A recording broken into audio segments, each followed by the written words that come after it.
Break नंतर bulletin मध्ये आपलं स्वागत। महाराष्ट्रातील महाविकास आघाडी सरकार पाडायला मदत करा, नाहीतर तुरुंगात जावं लागेल अशी धमकी भाजपकडून देण्यात आली होती, असा दावा खासदार संजय राऊतांनी पुस्तकात केलाय। राऊतांचं नरकातला स्वर्ग नावाचं पुस्तक आज प्रकाशित होतंय। या पुस्तकात राऊतांनी हे खळबळजनक दावे केलेत। काल मोदी आणि शहा यांना पवार आणि बाळासाहेब ठाकरेंनी केलेल्या मदतीचे पुस्तकातले दावे एबीपी माझानं उघड केले होते। आता आज एबीपी माझा राऊतांच्या पुस्तकातला हा आणखी एक खळबळजनक दावा घेऊन पुढे आलाय। भाजपमधील एका हितचिंतकाने आपली भेट घेतली आणि आपल्याला हा इशारा दिला, असं राऊतांनी आपल्या पुस्तकात म्हटलंय।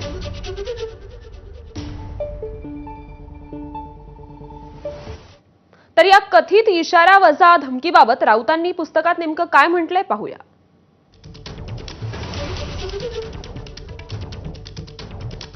तर भाजप परिवारातील व्यक्ती संजयजी, महाराष्ट्रातले सरकार हे अनैसर्गिक पद्धतीने सत्तेवर आलेले आहे। त्याचबरोबर ते फार काळ चालवता येणार नाही, असं दिल्लीतील आमच्या लोकांचं म्हणणं आहे। तर संजय राऊत म्हणाले, तुम्हाला नक्की काय म्हणायचंय? भाजप परिवारातील व्यक्ती म्हणाला, तुम्ही सुज्ञ आहात, हे संघ परिवारातील माझे सहकारी आहेत, महाराष्ट्रातील घडामोडींवर लक्ष ठेवून आहेत। तर संजय राऊत यांनी प्रश्न विचारला, लक्ष कुणावर? तर भाजप परिवारातील व्यक्ती म्हणाला, खास करून तुमच्यावर। संजय राऊतांनी प्रश्न विचारला, का? तर भाजप परिवारातील व्यक्ती म्हणाला, हे सरकार घालवण्यासाठी तुमचं सहकार्य हवं आहे, या सरकारच्या पाठीशी उभे राहू नका। तर मग संजय राऊत म्हणाले, आता या सरकारशी माझा तसा संबंध नाहीये, सरकार मजबूत आहे, एकदा आलेली सत्ता सहसा कुणी सोडत नाही। तर भाजपातील व्यक्ती म्हणाला, तुम्ही आम्हाला मदत करू शकता। संजय राऊतांनी कशी, असा प्रश्न विचारला। भाजप परिवारातील व्यक्ती म्हणाला, आम्ही शिवसेना राष्ट्रवादीचे आमदार गळाला लावतोय, तुम्ही उगाच आडवे येऊ नका। संजय राऊतांनी प्रश्न केला, आमचे आमदार फुटतील?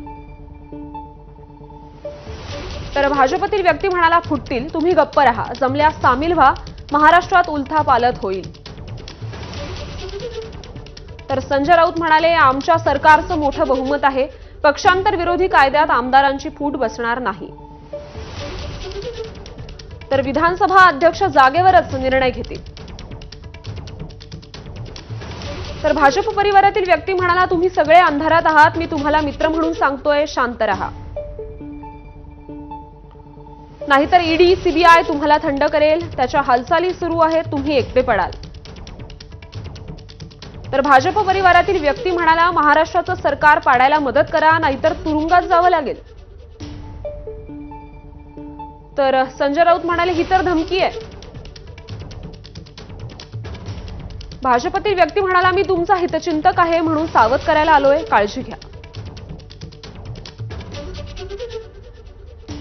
या संदर्भात अधिक चर्चा करूया। आपले प्रतिनिधी वेदांत नेप सध्या आपल्या सोबत आहेत। वेदांत, राऊतांचे या पुस्तकातून अनेक खळबळजनक दावे समोर येत आहेत आणि आज हा धमकीवजा इशारा असल्याचा देखील दावा आता या पुस्तकातून केला गेलेला आहे, आपण पाहिलंय। याबद्दल अधिक काय सांगता येईल, याचं विश्लेषण कसं करता येईल?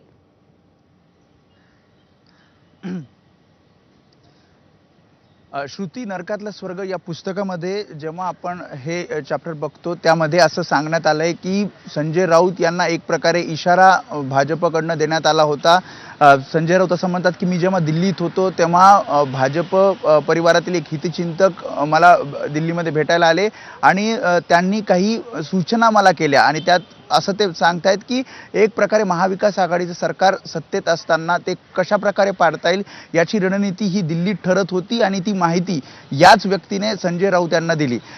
एकीकडे ईडी सीबीआयच्या चौकशा काही आमदारांच्या मागे लावण्यात आल्या होत्या आणि शिवाय एक फास या सगळ्या चौकशीचा आवळला जात होता आणि त्यामुळे काही आमदारांच्या, काही महाविकास आघाडीतील नेत्यांच्या अडचणी या वाढत होत्या आणि याच पद्धतीने त्यांना महाविकास आघाडीचं सरकार पाडायचं होतं। काही आमदार आपल्या बाजूने वळवायचे होते, आपल्या गळ्याला लावायचे होते आणि तशा प्रकारचे प्रयत्न, तशा प्रकारची रणनीती ही दिल्लीत भाजपची ठरत होती असं या सगळ्या संवादातून संजय राऊत यांना सांगायचं आहे. कारण जे व्यक्ती भाजपचे हितचिंतक होते, जे संजय राऊतांचे जवळचे होते, त्यांनी त्यांना सांगितलं की खरं तर महाविकास आघाडीचं सरकार आणण्यामध्ये तुमचा मोठा सहभाग आहे आणि त्यामुळेच आता हे पाडण्यासाठी सुद्धा तुम्हाला मदत करायची आहे.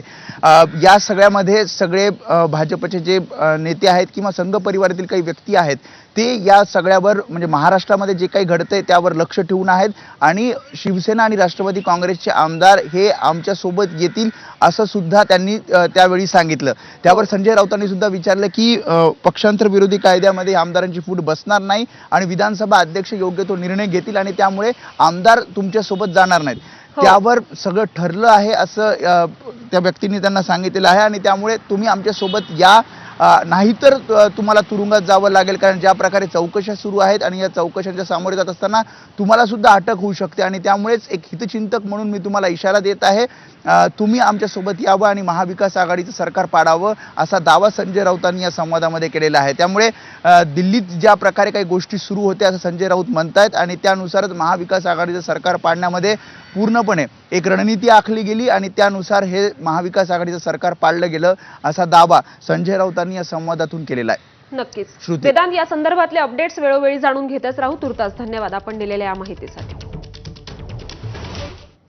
तर नरकातील स्वर्ग या पुस्तकातील दाव्यावर मनसेचे नेते संदीप देशपांडे यांनी आता प्रतिक्रिया दिली आहे. संजय राऊत हे पाकिस्तान सारखे आहेत, गुन्हे करायचे आणि व्हिक्टिम कार्ड खेळायचं अशी टीका त्यांनी केली आहे.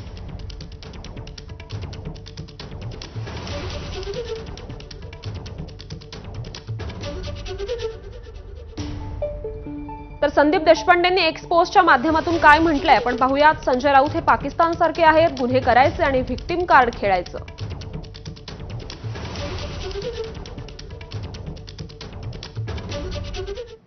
ऑपरेशन सिंदूरची माहिती आणि